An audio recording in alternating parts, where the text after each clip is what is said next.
All rise, veuillez vous lever.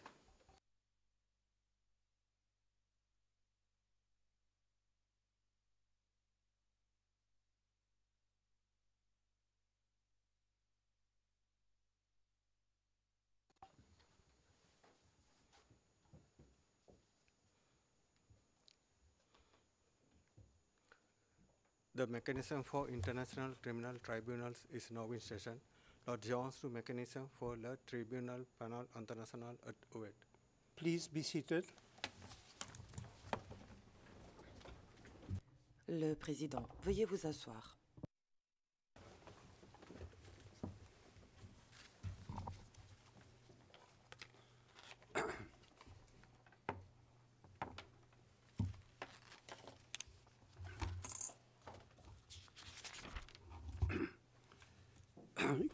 Good afternoon. Le président, bonjour. Monsieur le greffier, veuillez appeler l'affaire, s'il vous plaît. Le greffier d'audience. Merci, Monsieur le Président. Ceci est l'affaire MTPI 1699A, le procureur contre Vojislav Šešelj. Le Président, merci.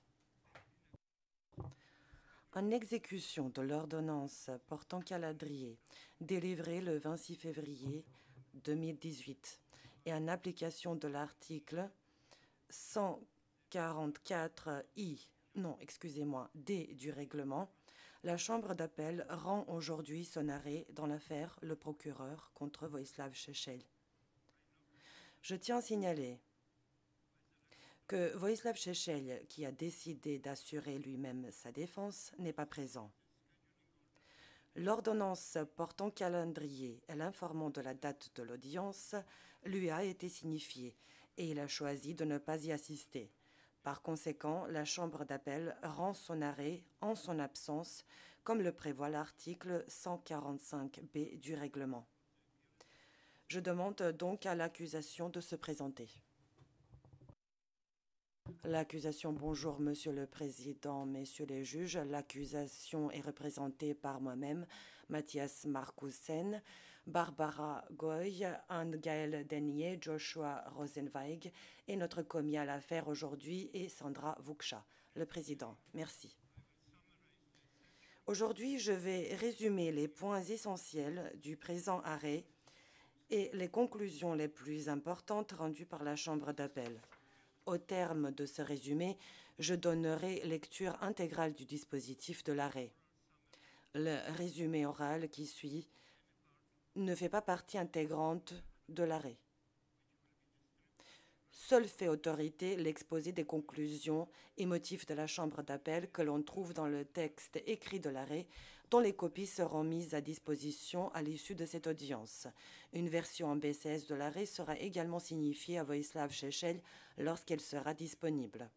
La présente affaire porte sur l'appel interjeté par l'accusation contre l'acquittement de Vojislav Šešelj, qui, en février 1991, a été nommé président du Parti radical serbe et, en juin 1991, a été élu parlementaire à l'Assemblée de la République de Serbie.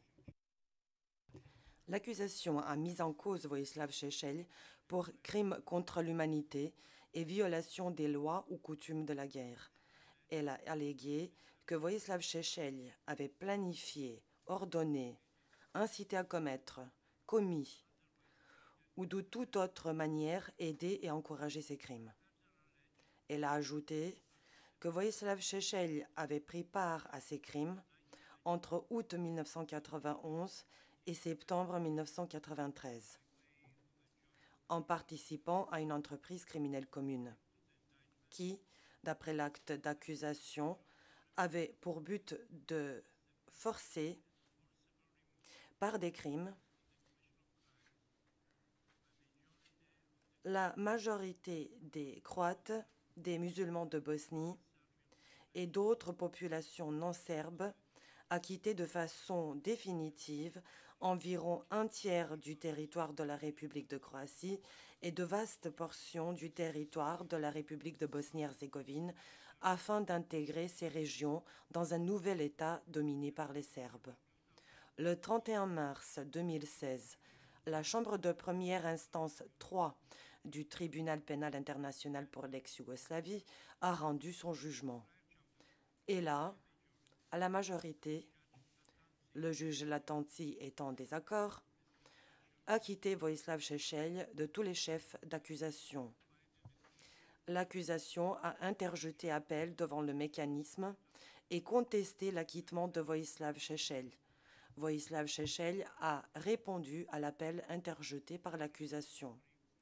Dans son mémoire en réponse, Vojislav Šešelj a également précisé qu'il n'avait pas l'intention d'être présent au procès en appel. La Chambre d'appel a prévenu Vojislav Šešelj que s'il restait sur cette position, il serait nécessaire de désigner un conseil d'appoint aux fins du procès. Et elle lui a donné la possibilité de revenir sur sa décision. La Chambre d'appel a entendu les conclusions orales en l'espèce le 13 décembre 2017. Vojislav Šešelj n'a pas assisté au procès en appel et un conseil d'appoint était présent à l'audience pour défendre ses intérêts procéduraux. Après l'audience, Vojislav Šešelj a reçu une version en BCS du compte-rendu d'audience et il a eu la possibilité de répondre par écrit aux arguments oraux de l'accusation. Il n'a pas déposé de réponse écrite aux arguments oraux de l'accusation. Pour commencer, je m'intéresserai à un certain nombre d'arguments relatifs aux critères applicables que Vojislav Šešelj a soulevés dans son mémoire en réponse. En particulier, Vojislav Šešelj a estimé que le mémoire d'appel de l'accusation n'était pas conforme à la directive pratique relative aux procédures et conditions applicables au recours en appel, et qu'il devait donc être rejeté. Or, un examen du mémoire d'appel fait apparaître que les termes de cette directive pratique ont généralement été respectés. Par conséquent, les griefs formulés par Vojislav Šešelj relativement à la forme du mémoire d'appel de l'accusation sont rejetés. Vojislav Šešelj a également formulé plusieurs griefs concernant son droit à un procès équitable, y compris des allégations du parti pris politique à son encontre, ainsi que des allégations d'atteinte à son droit de disposer du temps et des facilités nécessaires à la préparation de sa défense et à son droit d'être jugé sans retard excessif. Les arguments présentés par Vojislav Šešelj relativement à son droit à un procès équitable reprennent ceux qui ont été rejetés en première instance ou lors d'un appel interlocutoire précédent devant le TPY, et ils ne font apparaître aucune erreur justifiant l'intervention de la Chambre d'appel. Par conséquent, la Chambre d'appel rejette ces arguments. Je vais maintenant m'intéresser à l'appel interjeté par l'accusation. Je commencerai par résumer les conclusions de la Chambre d'appel relatives aux griefs formulés par l'accusation contre les conclusions de la Chambre de première instance portant sur les violations des lois ou coutumes de la guerre et sur les conditions générales requises pour les crimes contre l'humanité. Ensuite, j'examinerai les conclusions de la Chambre de première instance relatives à l'entreprise criminelle commune et à l'aide et l'encouragement, puis son appréciation des discours de Vojislav Šešelj. Enfin, je conclurai en donnant lecture intégrale du dispositif de l'arrêt. A. Violation des lois ou coutumes de la guerre. La Chambre de première instance a conclu qu'un certain nombre de violations alléguées des lois ou coutumes de la guerre commises en Croatie et en Bosnie-Herzégovine avaient été établies et que d'autres ne l'avaient pas été. En tirant ces conclusions, la Chambre de première instance a renvoyé aux éléments de preuve sur lesquels elle s'était fondée. Mais elle n'a pas expliqué les raisons pour lesquelles elle avait accepté les éléments de preuve en question.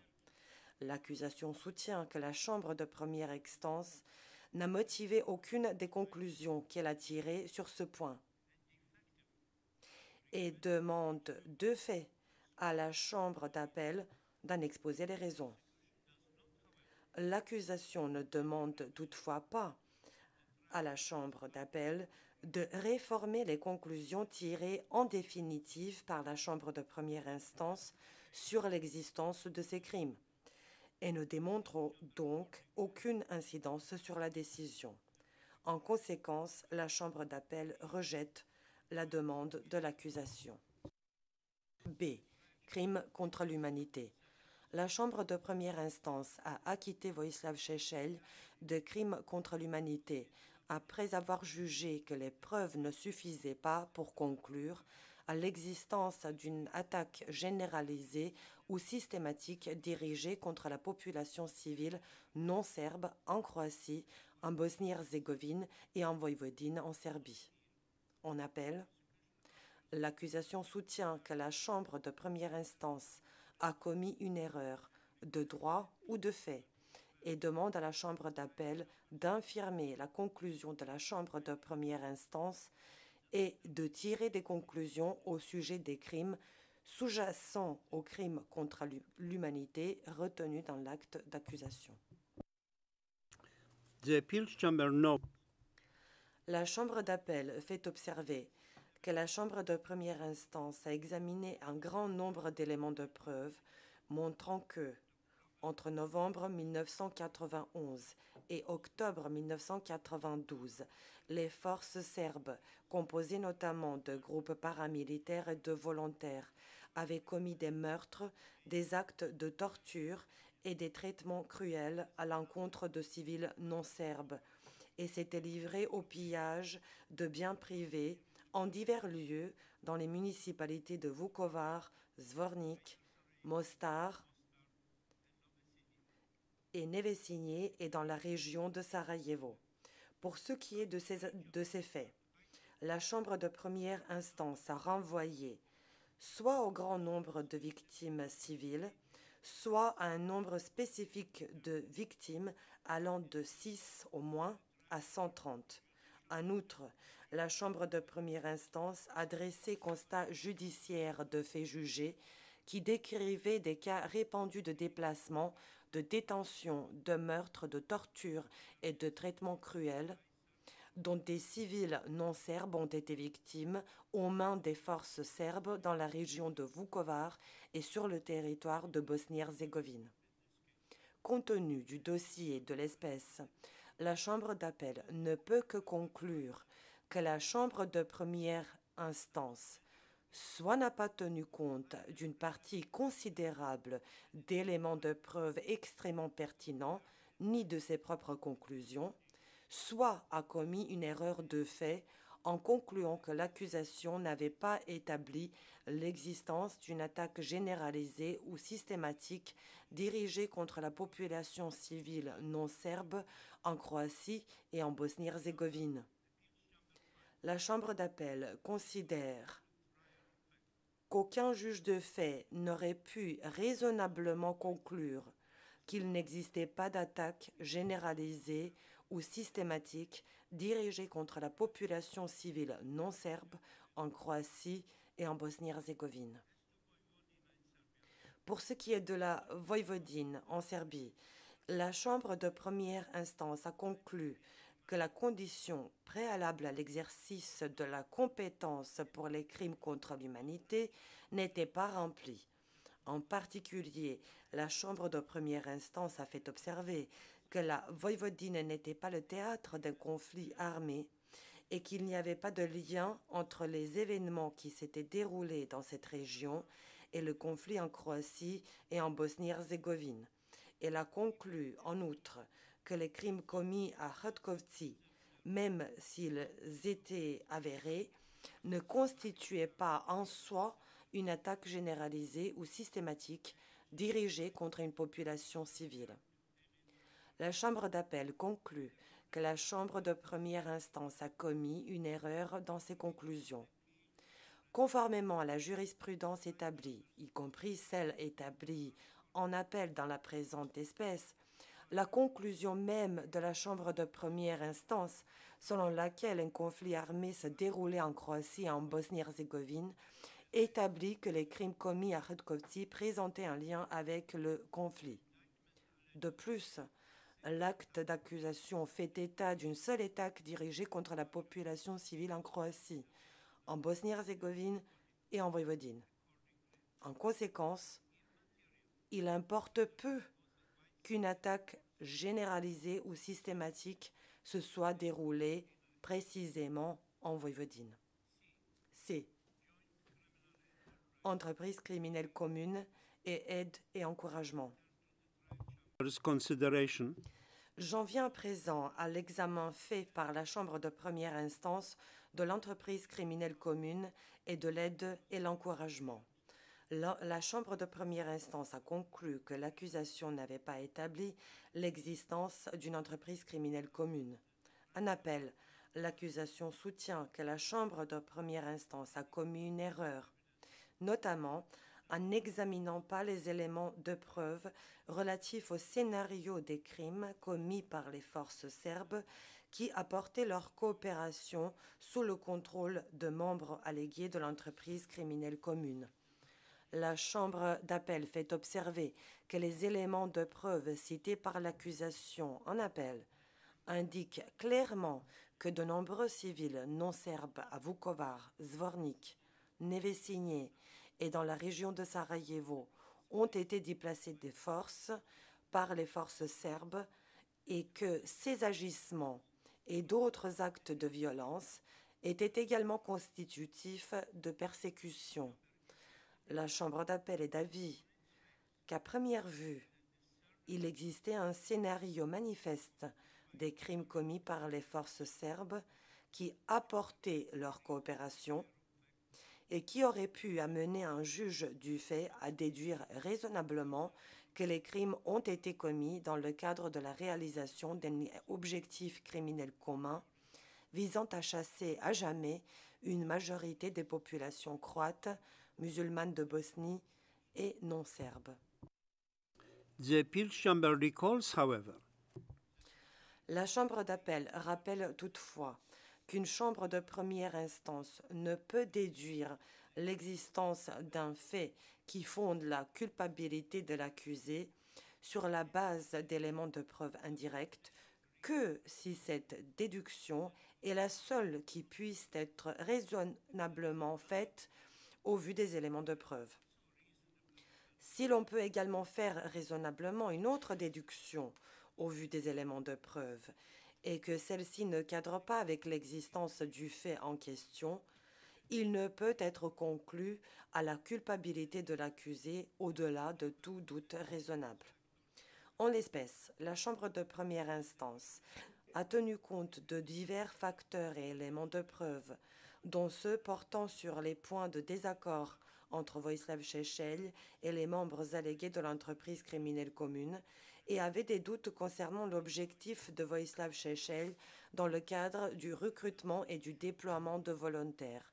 L'accusation ne démontre pas en appel que la Chambre de première instance a commis une erreur en tenant compte de ces facteurs et de ces éléments de preuve. Il y a lieu de rappeler que la question posée à la Chambre d'appel n'est pas celle de savoir si elle est d'accord avec la conclusion tirée par la Chambre de première instance. La Chambre d'appel doit accorder crédit à la Chambre de première instance qui a reçu les éléments de preuve au procès et elle ne peut substituer sa propre conclusion à celle tirée en première instance que lorsque aucun juge du fait n'aurait pu raisonnablement aboutir à la même conclusion ou lorsque la conclusion est totalement entachée d'erreurs. Gardant ces principes à l'esprit et dans les circonstances de l'espèce, l'accusation n'a pas démontré que la Chambre de première instance avait commis une erreur en ne concluant pas à l'existence d'une entreprise criminelle commune à laquelle Vojislav Šešelj aurait participé. En outre, pour les raisons exposées dans l'arrêt, la Chambre d'appel rejette les arguments présentés par l'accusation concernant l'acquittement de Vojislav Šešelj s'agissant de l'aide et l'encouragement apportés aux crimes retenus dans l'acte d'accusation. D. Commission matérielle et incitation par des discours. J'en viens maintenant à l'examen par la Chambre de première instance de la responsabilité que Vojislav Šešelj porte à raison des discours qu'il a tenus pour les crimes commis. La Chambre de première instance a examiné un certain nombre de déclarations que Vojislav Šešelj a faites et de discours qu'il a prononcés à Vukovar, à Mali Zvornik, à Hrtkovci et devant le Parlement de Serbie pendant le conflit, et elle a conclu qu'il ne pouvait pas être assimilé à la commission des crimes retenus dans l'acte d'accusation ni à l'incitation à commettre ces crimes. En appel, l'accusation soutient que la Chambre de première instance a commis une erreur en ne tenant pas Vojislav Šešelj pour responsable des crimes à raison de ses discours.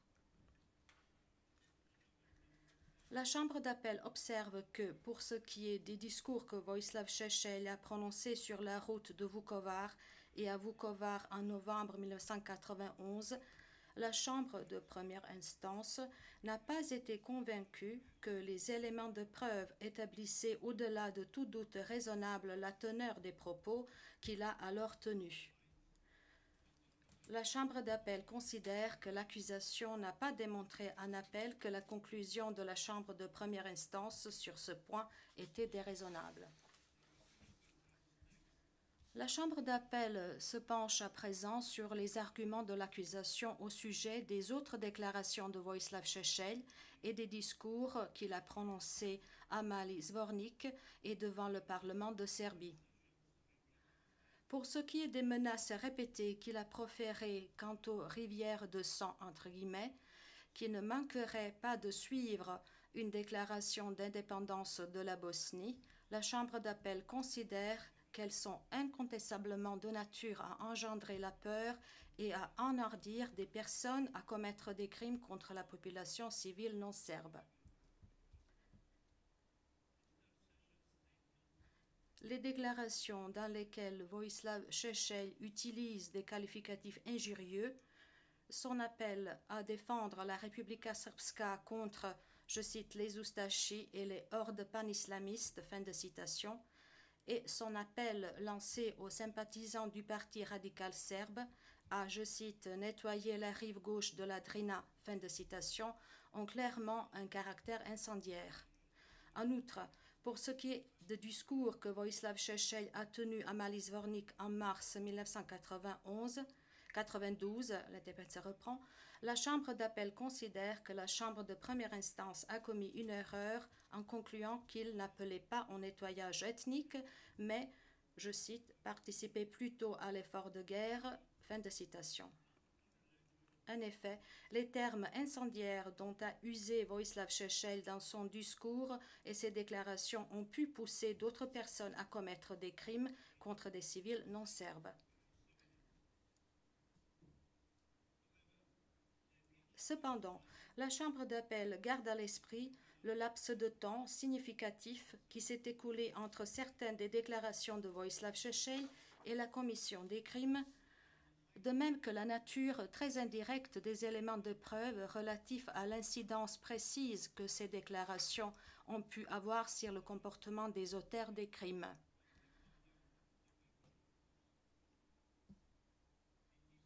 Dans ces conditions, la Chambre de première instance a raisonnablement conclu que les éléments de preuve présentés au procès par l'accusation n'étaient pas suffisants pour percevoir l'impact des déclarations de Vojislav Šešelj sur la commission des crimes retenus dans l'acte d'accusation.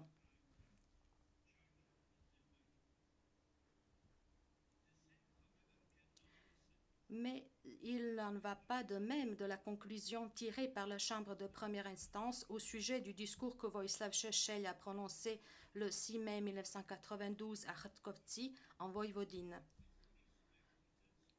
La Chambre de première instance a considéré que ce discours constituait clairement un appel à chasser de Hrtkovci la population croate. Elle a néanmoins conclu que Vojislav Šešelj ne pouvait pas être tenu responsable pour avoir matériellement commis ou incité à commettre les crimes perpétrés à Hrtkovci. Pour parvenir à cette conclusion, La Chambre de première instance a dit que les appels de Vojislav Šešelj à se débarrasser des Croates de la région n'avaient été ni acceptés ni mis à exécution et que l'accusation n'avait pas été en mesure de rapporter la preuve que le discours de Vojislav Šešelj avait été à l'origine des départs des Croates de Hrtkovci ou de la campagne de persécution alléguée qui aurait été menée suite à ce discours.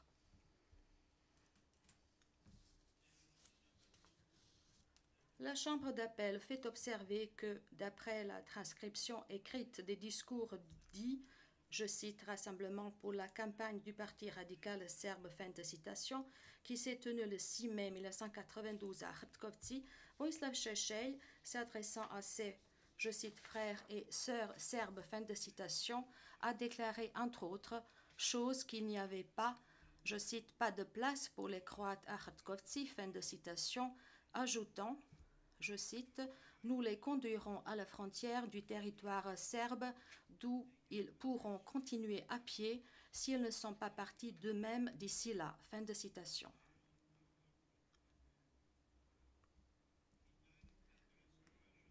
Il a lancé directement aux Croates qu'ils n'avaient, je cite, nulle part où revenir, fin de citation, et a achevé son discours en ces termes, je cite, je crois fermement que vous, Serbes de Hrtkovci et des villages avoisinants, saurez comment préserver votre concorde et votre unité, que vous vous débarrasserez très rapidement des Croates restant dans votre village et les environs. Fin de citation.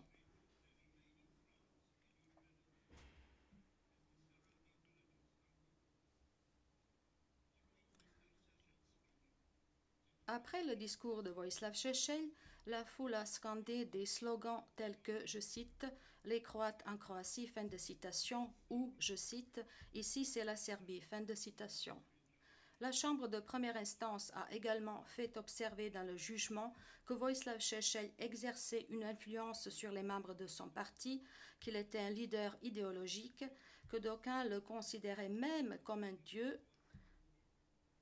et que ces discours avaient un impact important sur ceux qui les entendaient. Les propres conclusions de la Chambre de première instance indiquent que, peu après le discours de Vojislav Šešelj, de nombreux Croates et autres non-serbes ont quitté Hrtkovci dans un contexte de coercition, de harcèlement et d'intimidation. Dans ces conditions, et compte tenu des éléments de preuve évoquant les menaces et les violences dont les non-serbes ont été régulièrement l'objet, l'inaction des autorités locales et les échanges de maisons conclus sous la pression ou de manière frauduleuse ou l'abandon forcé des habitations, la Chambre d'appel considère qu'aucun juge du fait n'aurait pu raisonnablement conclure que les civils non-serbes ont véritablement consenti à quitter Hrtkovci.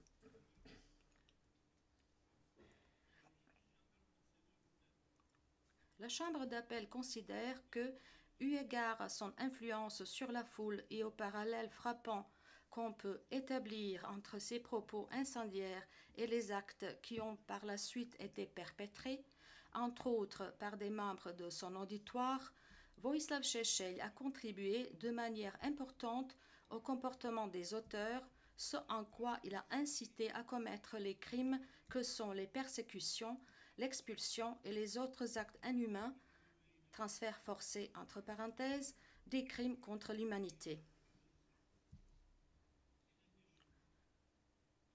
En outre, le discours de Vojislav Šešelj a provoqué à des violences qui ont bafoué et violé le droit à la sûreté de membres de la population croate de Hrtkovci, Vojislav Šešelj ayant par là même commis le crime de persécution, un crime contre l'humanité, ayant pris la forme de violation du droit à la sûreté. En conséquence, la Chambre d'appel conclut que Vojislav Šešelj, à raison du discours qu'il a prononcé le 6 mai 1992 à Hrtkovci en Voïvodine, est pénalement responsable pour avoir incité à les commettre des crimes que sont l'expulsion, les persécutions ayant pris la forme de déplacements forcés et les autres actes inhumains, transferts forcés entre parenthèses, des crimes contre l'humanité est pénalement responsable pour l'avoir commis du crime de persécution, un crime contre l'humanité ayant pris la forme de violation du droit à la sûreté. Je vais maintenant donner lecture intégrale du dispositif qui rend compte de l'incidence des conclusions de la Chambre d'appel sur la peine prononcée à l'encontre de Vojislav Šešelj. Par ces motifs, la Chambre d'appel, en vertu de l'article 23 du statut et de l'article 144 du règlement, vu les écritures des parties et l'exposé présenté par l'accusation au procès en appel le 13 décembre 2017, siégeant en audience publique, accueille en partie les premiers et deuxièmes moyens d'appel soulevés par l'accusation et infirme l'acquittement de Vojislav Šešelj pour incitation à commettre les crimes que sont les persécutions, déplacements forcés entre parenthèses, l'expulsion et les autres actes inhumains, transferts forcés entre parenthèses des crimes contre l'humanité et pour commission des persécutions, violation du droit à la sûreté entre parenthèses, un crime contre l'humanité. Déclare Vojislav Šešelj coupable en vertu de l'article 1er du statut du mécanisme et des articles 5 petit d, 5 petit h, 5 petit i et 7.1 du statut du TPY et prononce des déclarations de culpabilité pour les chefs 1, 10 et 11 de l'acte d'accusation pour incitation à commettre les crimes que sont les persécutions, déplacements forcés entre parenthèses, l'expulsion et les autres actes inhumains, transferts forcés entre parenthèses des crimes contre l'humanité et pour commission des persécutions, violation du droit à la sûreté entre parenthèses, un crime contre l'humanité commis à Hrtkovci en Voïvodine. Condamne Vojislav Šešelj à une peine de 10 ans d'emprisonnement, déclare, conformément à l'article 125c du règlement, que Vojislav Šešelj a déjà purgé sa peine, puisque la période qu'il avait passée en détention du TPY, en attendant d'être jugé, à savoir la période du 14 février 2003 à 6 novembre 2014, en est déduite, et rejette pour le surplus l'appel interjeté par l'accusation.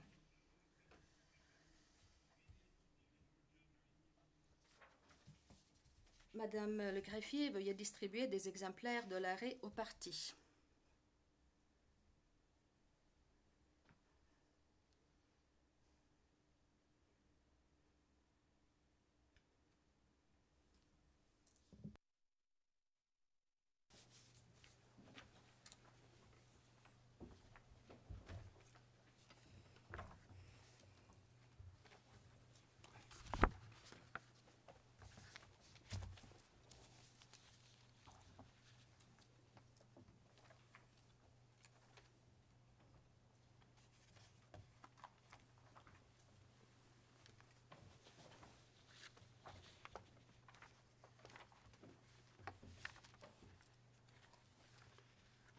This concludes the appellate. La procédure d'appel en l'espèce est à présent close.